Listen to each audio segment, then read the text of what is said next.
Engkanto, multo, tiktik, aswang.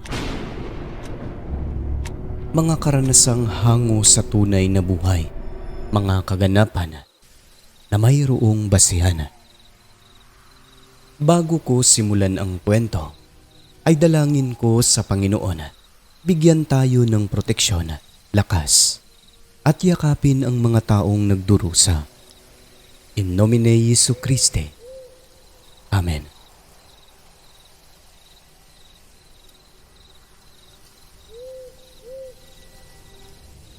Magandang araw o gabi sa lahat ng nakikinig sa programang ito, lalong-lalo na sa ating mabait at gwapong narrator, Sir Alex Char.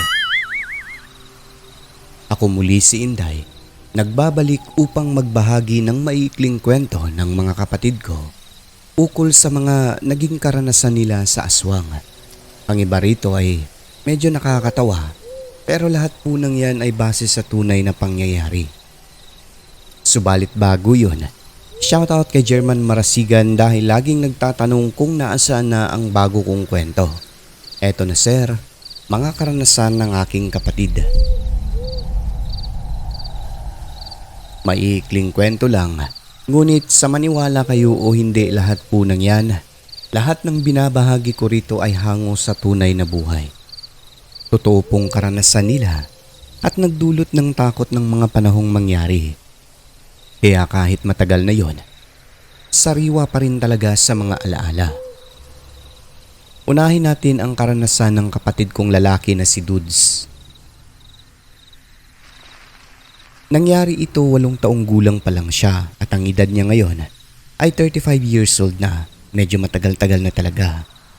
Lahat po kasi ng mga kapatid ko ay nagsiuwian dito sa Lanao del Norte, pati na yung isang galing sa UK dahil ika-50th anniversary ng papa nito'y at mama namin. Kung napakinggan ninyo mga dati kong kwento, kilala niyo malamang ang nanay at tatay ko. So ayun na nga, habang salo-salong kumakain sa bahay ng mga magulang, napagkwentuhan namin lahat ng naging karanasang nakakatakot noong mga panahong mga bata pa. Sa aming pagkukwentuhan ay nalaman naming itong kapatid namin na si Dudes ay meron palang karanasang nakakatakot noong siya'y 8 taong gulang pa lamang.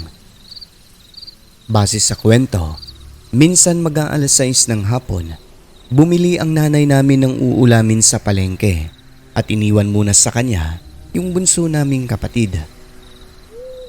Wala ang tatay namin nun sapagkat ginagabi ito sa pag-uwi galing sa trabaho. So ang naiwan sa bahay ay 4 na magkakapatid. Yung 2 maliliit, nandoon lang sa sala abala sa kanya-kanyang ginagawa. Ang bintana ng kwarto ay nakabukas yun ng bahagya upang papasok ang malamig na hangin sa loob. So ayun na nga po, karga-karga ng kapatid naming si Dudes ang maliit na bunso. Makalipas ang ilang minuto dahil inaantok na ang bata, hinimlay niya ito sa duyan para makatulog. At di nga nagtagal nun ay agad na nakatulog ang paslit. Si Dudes na may kumuha ng libro upang magbasa-basa habang binabantayan ang kapatid na natutulog sa duyan. Umupo siya sa sahig at yung isang kamay niya ay nakahawak sa lubid na nakatali naman sa duyan. Habang abala sa pagbabasa, naghihintay naman sa pagbabalik ng mama. Maya-maya nagtataka siya dahil may napansin siyang anino na parang dumaan sa libro na kanyang binabasa. Kaya bigla siyang napatingin pa itaas at nagsalita kung sino ang walang galang na humarang sa ilaw na alam namang nagbabasa siya. Ngunit pagtingin niya ay wala siyang nakitang kapatid na pumasok sa kwarto at humarang sa ilaw mula sa labas. Dala ng pagtataka, tumayo si Dudes at dumungaw ngayon sa sala. Nakita niyang nandoon naman ang 2 kapatid na maliliit.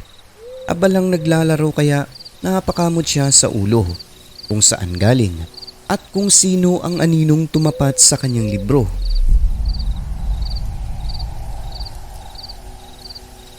Ngunit sa kadahilanang wala nga siyang makita ay hindi niya na lamang ito pinansin, bagkus binalik ang mata sa libro at nagpatuloy sa pagbabasa.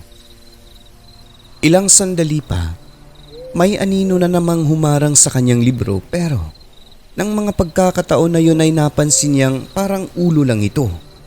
Kung baga, nagmumula sa parang figura ng ulo ng tao. Pagtingin niya sa may bintana, dito nanindig ang balahibo ng kapatid namin si Dudes. Hindi nakapagsalita dahil may ulo nga na nakadungaw sa bintana.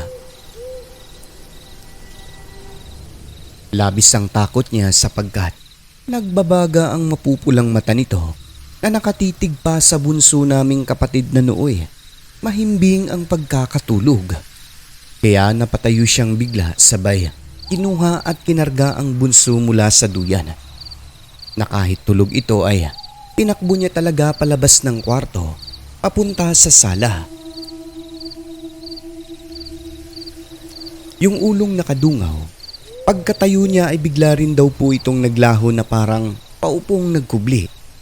Tiyempo namang nagsidatingan ng aming mga magulang kung kaya tinanong ni mama ang kapatid namin noon na kung bakit karga-karga pa niya ang bunsong kapatid gayong tulog naman na ang bata.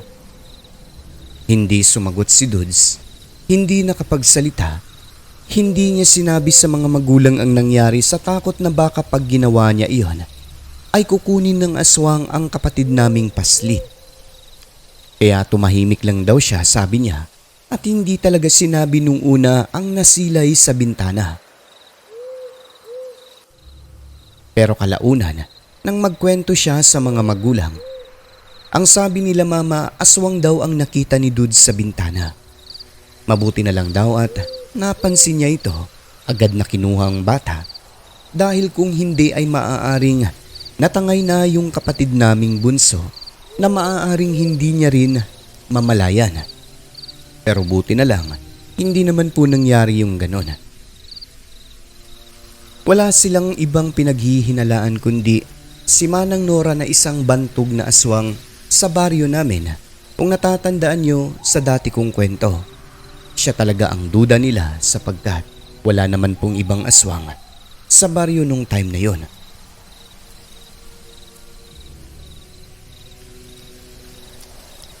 At eto naman ang pangalawang karanasan ni Dudes sa kababalaghan, lalo na sa aswang. Medyo may nakakatawa dito pero ito po ay hango sa totoong pangyayari. Nag-aral ang kapatid ko noon bilang pastor ng 4 na taon hanggang makapagtapos. Pagka-graduate niya, niyaya ang nobya na magpakasal. At dahil wala pa siyang sariling simbahan noon, ang ginawa ng mga highest pastor nila ay nilagay siya sa isang lugar na kung saan walang simbahan. Ang lugar na ito ay sako pa rin sa Lanao del Norte at mga 1 oras ang biyahe nun mula sa bahay ng mga magulang namin. At dahil bago pa lang siya sa lugar, walang sariling bahay, silang mag-asawa ay nangupahan muna. Ang bahay na inupahan, 2 palapag, luma na pati yero. At mayroon po itong mga lumang gamit kagaya ng lamesa, katre na kahoy, mga upuan at kung ano-ano pa. Lahat ay tapunin na pero syempre pinagtiyagaan dahil pwede pa. Kaya ang pinamili na lamang ng mag-asawa ng mga gamit ay yung wala sa bahay na yon. At nung medyo tumagal-tagal na sa lugar, maraming kapitbahay ang nagsasabi na meron daw kababalaghang nangyayari sa bahay na yon. Base sa kwento ng mga dating nakatira. Si Dudes naman kasi nga pastor na, sa umpisa ay hindi siya naniniwala. Pati nga yung naging karanasan niya nung bata pa siya, nakasilay ng aswang sa bintana, ay pilit niya po iyong kinalimutan. Sabi ng isang miyembro nila sa simbahan, "Pastor, may tanong ako." "Sige, magtanong ka." "Wala ho ba kayong nararamdaman ng misis mo dyan sa bahay ninyo?" "Anong nararamdaman? Anong ibig mong sabihin?" "Ang kwento kasi nila, pastor, kaya daw walang nagtatagal sa bahay na yan dahil marami daw mga kababalaghang nangyayari." Ang sagot naman ng pastor, "Naku, huwag kayong magpaniwala sa mga ganyan. May Diyos tayo. At yun ang magbabantay sa atin." Tumangu-tangu naman at bilib na bilib ang mga nakausap nilang taga-church nila. Grabe talaga si Pastor, oh. Hindi yan malapitan ng mga masasamang nilalang. Mababait ang mga taga-simbahan nila dahil araw-araw na tumutulong sa kanya. Minsan, may kapitbahay na tumambay saglit. "Magandang araw, Pastor. Kayo pala ang nakatira dyan." "Uy, magandang araw sa iyo." "Oo, kami ng asawa ko ang bagong kapitbahay ninyo." "Mabuti naman at may pastor na nakatira dyan. Medyo matagal na kasing walang tao simula nung umalis yung naninirahan dati dyan." "Bakit kaya matagal na walang tumira?" Dahil mayroon daw kadena sa gabi na nag-iingay at may mga iyak din ng bata dyan." "Totoo ba yun, Pastor?" Sagot ng pastor. Wag kayong maniwala sa mga ganyan. Ako na pastor, hindi makakalapit yan." Pangiting-iting sagot ni Dudes. Pero sa totoo lang, nakailang buwan na sila na may ganun talagang nangyayari sa bahay na yon. Ang akala ng mag-asawa, yung kadena ay sa aso lang na nakawala kada gabi. Minsan isang gabi noon, hindi sila makatulog. Habang nag-uusap ang mag-asawa, sabi ng kapatid ko sa misis niya, sana lalaki ang nasa tiyan mo." Umarap ang asawa pagkatapos ay sumagot, "Kahit ano di, siyempre kapag anak natin at bigay ng Diyos ay tatanggapin natin, di ba?" Oo, siyempre naman." Nang biglang may batang umiyak sa ilalim ng kanilang higaan.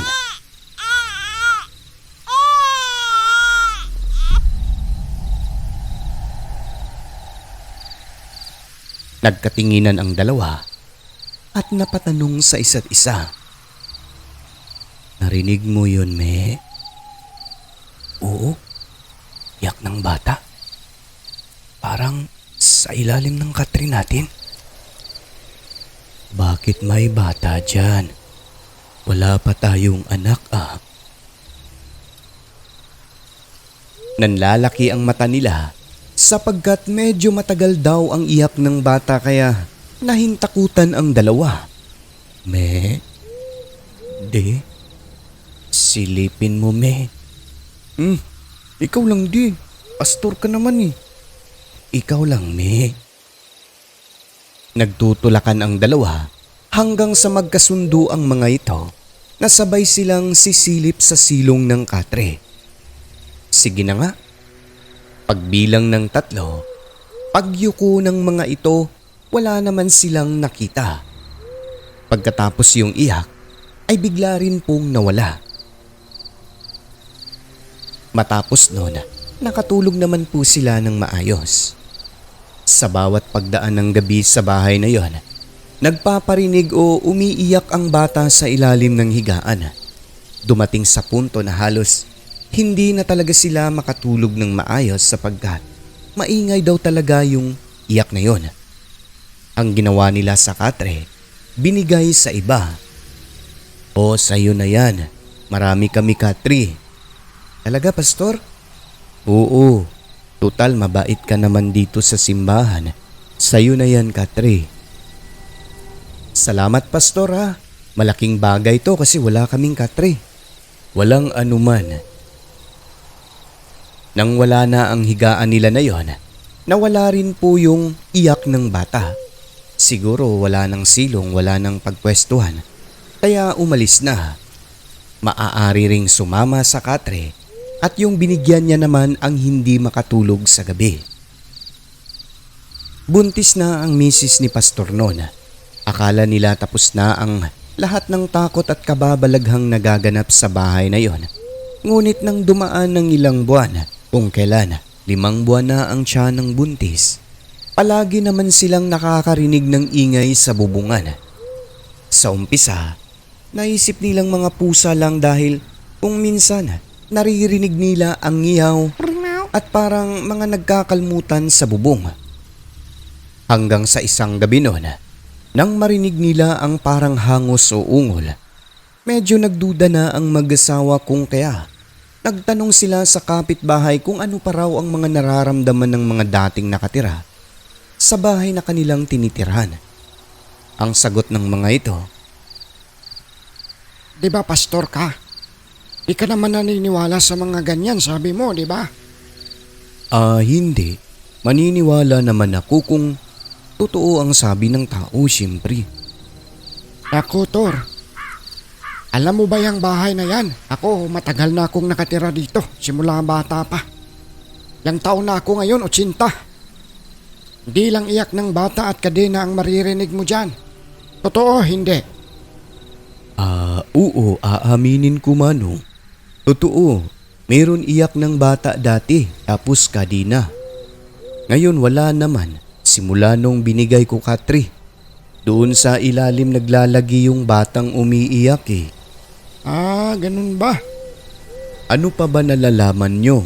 Kasi minsan parang may kung ano dyan sa kisami. Nako, alam mo ba, Tor? Yang bahay mo na yan. Pahingahan yan ng mga aswang, ang bubong na yan, oh. Yan lang naman ang dalawang palabag sa mga bahay dito. Nakakita na ako ng aswang dyan. Pahinga. Kaya yung may-ari dyan dati umalis na rin. At yung mga nangungupahan dyan hindi nagtatagal.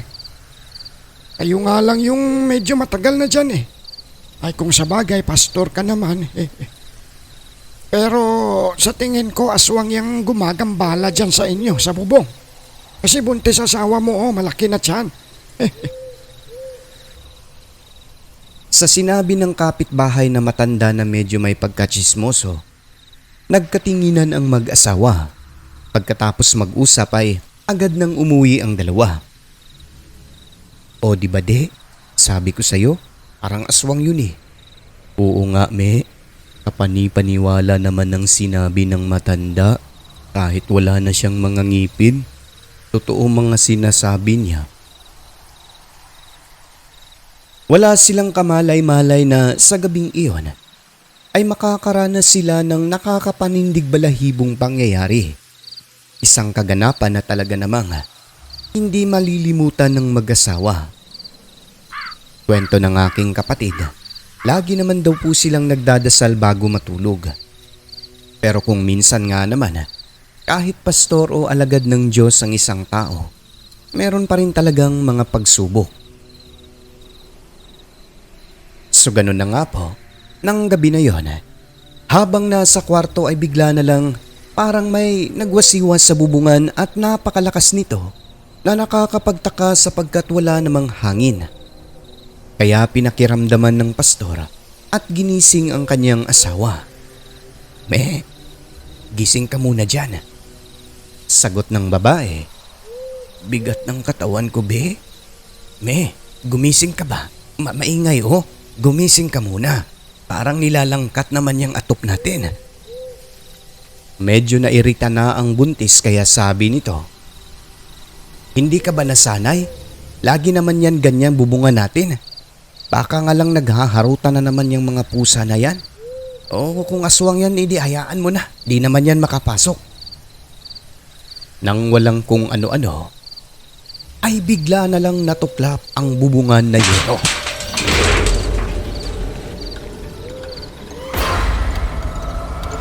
Natanggal talaga ang dalawa, kaya kita nila ang kalangitan na may mga bituing nagniningning. Pagkatapos ay nakita nila ang dalawang maitim na nilalang sa taas, nakatitig sa kanila. Sa labis na nerbiyos ng mag-asawa, kahit malaki na ang tiyan ng buntis, kahit pastor pa, walang kung ano-ano ay nagunahan ang dalawa sa pagkaripas ng takbo papunta sa baba ng bahay at nagkulong sa isang kwarto. Sa takot ng mag-asawa, doon talaga sila inumaga. Mabuti na lang at hindi napaanak ng wala sa oras ang buntis dahil kung nagkataon sigurado pwedeng may masamang mangyari. Kung minsan nga naman, walang paki ang mga aswang. Kahit sino ka pa dyan, mapapastor ka man o kung ano ka pa, sa ngalan na buntis ang iyong asawa, wala kaming pakialam sa'yo. Dahil sa nangyari, nakapagdesisyon ang kapatid ko na lisan na ang bahay na yon ura-urada at naghanap na lamang ng ibang bahay na pwedeng maupahan. Kasabay naman nun, nakatanggap sila ng balita na ililipat na ang pastor sa ibang lugar. Kaya natuwa ang mag-asawa at nasabi na lamang, walang kwenta ang dating bahay na kanilang inupahan. Na kaya walang nagtatagal ay dahil maraming mga hindi nakikitang naninirahan. Meron pang aswang na sinasabing ginawang pahingahan ang bubong ng bahay na yon.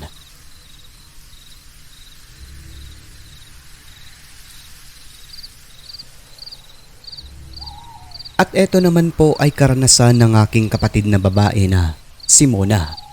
Nangyari naman po ito dito lang din sa isang baryo sakop ng Lanao del Norte. Ang kapatid kong ito ay nakapangasawa ng isang Swedish, kaya naman medyo okay ang pamumuhay nila at nakatira sila sa isang subdivision dito. Ilalarawan ko lang, ang bakuran ng bahay nila ay may pader. Ang gate ay rehas kaya makikita mo ang mga taong dadaan sa labas. Sa tapat ng bahay nila, may bakanting lote na tinataniman ng mga gulay ni Mona. Sa umaga ay nasa school ang mag-ina kasi nga nag-aaral ng kinder ang bunso niya noon at ang panganay naman ay nasa grade 4 na nung time na yon. Sila lang ang nasa bahay kasi nga wala ang mister dahil nasa Sweden at umuwi lang yun isang beses isang taon. Kapag galing sa school si Mona, punta agad yan sa garden niya harap lang ng bahay nila. Habang ang anak niyang maputi iba ang kulay ng buhok ay nasa kalsada naglalaro. Takbo rito, takbo roon, ganun lagi sa tuwing naggagarden ang kapatid ko. Isang hapon, hindi niya inakalang may kakaibang magaganap. Hinahayaan niya lang noon na takbo ng takbo ang bata paikot-ikot sa kalsada. 5 years old na ito nung time na yon. Habang abala ang kapatid ko sa paglilinis ng kanyang garden, ilang sandali ay tinawag siya ng bata. Mama, sino yung nasa puno ng papaya? Katabi mo. Agad na lumingon si Mona kasi akala niya ay may tao, kaso paglingon niya ay wala siyang nakikita. Saan? Ayan o. Sabay turo ng bata. Wala talaga siyang makita na tao kung kaya sinaway ang anak. Tumigil ka na dyan anak, walang tao rito. Ngunit ang kanyang anak, nakatayo lang at nakatitig talaga sa may papaya. Ayan mama oh, malaki mata, red. Sa puntong yon ay nagalit na si Mona kasi kinikilabutan siya sa sinasabi ng bata. Itong bata na to kahit anong pinagsasabi, wala naman tao eh. Halika na nga, umuwi na tayo, ang dungis-dungis mo na. Habang hinahawakan ng anak papunta sa kanilang bahay, ang ulo nito ay nakalingon pa rin sa may puno ng papaya. Mama, andun siya oh. Tama na nga yan anak. Para ka ng baliw dyan, turo ka ng turo, walang tao. Pagpasok sa loob, napapaisip si Mona noon na hindi ba kaya naingkanto ang kanyang anak? Ang subdivision kasi na yon dati bago itinayo ay puro malalaking punong kahoy. Dahil sa sinasabi ng bata at reaksyon nito, nakaligtaan ng kapatid ko ang ginamit niyang bolot sa garden kung kaya. Lumabas siya ng bahay at binalikan ito. Padilim na ng mga sandaling yon. Nang marating niya ang puno ng papaya, nagtataka siya bakit may plastic bag doon na kulay pula. At nang tignan niya ang laman, isang malaking isda na halos nasa 1 kilo siguro ang bigat. Bigla namang lumabas ang kanyang anak at sinabing, Mama, sa babae ang hawak mo, nakalimutan niya siguro. Mas lalong kinilabutan si Mona at nasabi na lamang na, Diyos ko, sino kaya yung nakikita ng bata na hindi niya nakikita? May aso ng kapitbahay na pagala-gala kung kaya tinawag niya. Koy, lika dito o sayo na isda. Lumapit ang aso ngunit nang simutin niya ang isda, Nagulat si Mona dahil ang aso ay biglang umatras na bahagang ubuntot. Pagkatapos ay tumayo ang balahibo sa leeg na akala mo nakakita ng kaaway. Akala pa nga ni Mona na ginarte lang ang aso. Aba, maarte ang asong to ah. Ang laki nito, ayaw mo. Minura pa niya ang hayop. Ngunit parang takot talaga sa isda kung kaya binitawan niya ang plastik. Pagkatapos ay pumasok sila ng anak sa loob ng bahay at sinarado ang gate. Nang ilang sandali pa, Mama, tignan mo, andyan naman yung babae sa labas nakatingin sa atin. Halos isang di pa lang ang agwat ng gate mula sa kinatatayuan nila, pero wala talagang makita ang aking kapatid. Lumabas ang kanyang panganay na anak, kung kaya tinanong niya ito kung may nakikita bang tao sa gate. Sagot nito, "Opo ma, ayan o babae na matanda, mapula ang mata." Sa narinig ng nanay, agad silang pumasok sa loob ng bahay at nagsara. Nang dahil sa pangyayari, ilang araw na hindi nakapag-garden si Muna. At simula nun, hindi na niya pinapalabas ang mga bata ng hapon. Nalaman din kasi nito base sa mga salaysay ng kapitbahay. Meron na umanong kaparehong insidente sa subdivision na yon. Buntis naman ang sangkot nun. Akala man limos ngunit isa na palang aswang ang kaharap. Nakunan daw talaga ang babae na yon. Isang aswang ang may gawa na nakakapagtakang may taglay na kapangyarihan na hindi makikita ng iilan.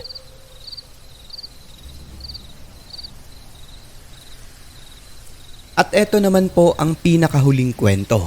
Karanasan naman ng kapatid kong si Lynn, yung nasa UK na nakapangasawa ng British. Nangyari naman po ito noong dalaga pa siya. Tungkol po ito sa maglalako ng balot na si Aling Lorna sa lugar namin. Ang bahay ng mga magulang ko nang mangyari ito ay hindi pa bato, kundi yari sa kahoy. At napapaligiran ito ng malalaking punong kahoy sa palibot. Ang likurang bahagi nun dating sapa na halos tuyo na at doon sinasampay ang mga basahan na nilalabhan ni Mama. Minsan isang hapon, pagkarating niya galing sa eskwelahan, inutusan siya na isampay sa likod ang mga basahan na nalabhan na. Kasi mas madaling matuyo roon dahil walang nakaharang ng mga punong kahoy. Para kinabukasan ay kukunin na lang pagka natuyo na. Sira-sira ang likurang bahagi kasi nga daanan lang naman yun ni Papa kapag pupunta siya sa garden. Maputik doon dahil may kaunting tubig na laging dumadaloy. Agad namang tumalima ang kapatid kong si Lynn at dahan-dahang naglakad papunta roon. Mahinahon, natatakot na maputikan ang paa. Sa kahoy na tawiran, ayon sa kanya, pakiramdam niya sa bawat paghakbang ay parang may nakasunod sa kanya kaya lingon siya ng lingon pero walang makita. Patuloy lang sa paglalakad hawak ang timba habang ang isang kamay naman ay nakahawak sa kawayang hawakan. Bawat hakbang ay parang may nakasunod daw talaga kaya naninindig lahat ng balahibo niya. Ano ba ito? Maraming beses na akong nagsasampay dito ay ngayon lang ako parang may kasabay. Pagkarating niya sa may sampayan ay agad na niyang sinampay ang mga basahan. Padilim na ng mga sandaling yon kung kailan patapos na siya. Maya-maya, sa di kalayuan ay may naaaninag siyang tao na parang nakaupo sa damuhan. Wika nito, "Naku, kainis talagang mga kapitbahay dito ha. Diyan pa talaga magdumi. Ang hangin papunta sa bahay namin. Salo lahat ang amoy. Hintayin mo ako dyan." Pinuntahan niya ito para sana sitahin.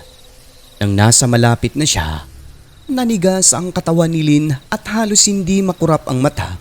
Nangangatal ang labi na akala mo giniginaw.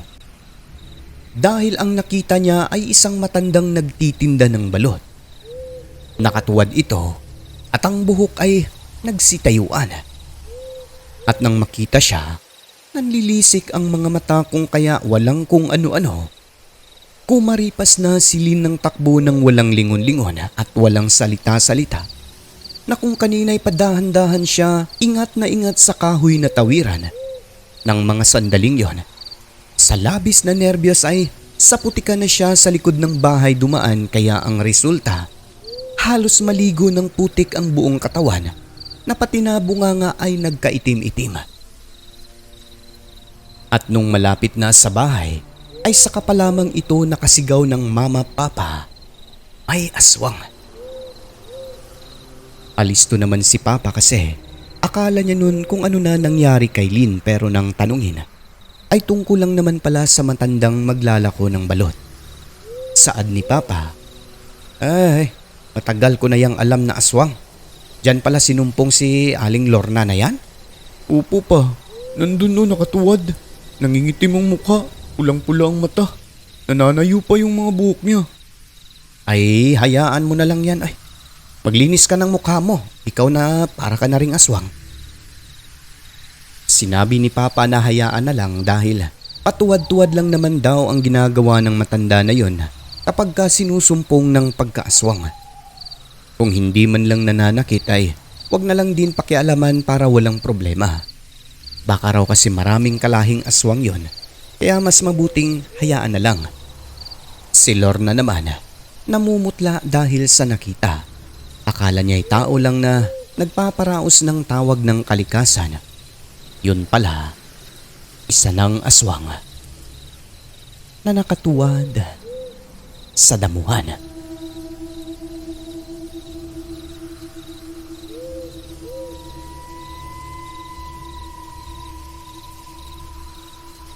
At yun na po ang aking maiikling kwento. Hanggang sa muli, Inday o Gina Kalunod ng Lanao del Norte.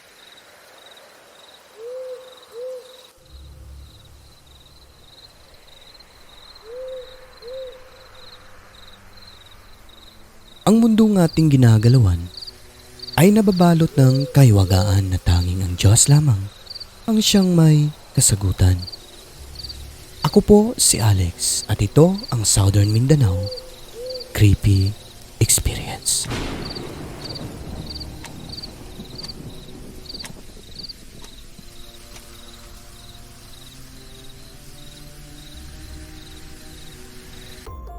Kayo, ano ang reaksyon nyo dyan? Pwede nyo i-comment sa ating comment section.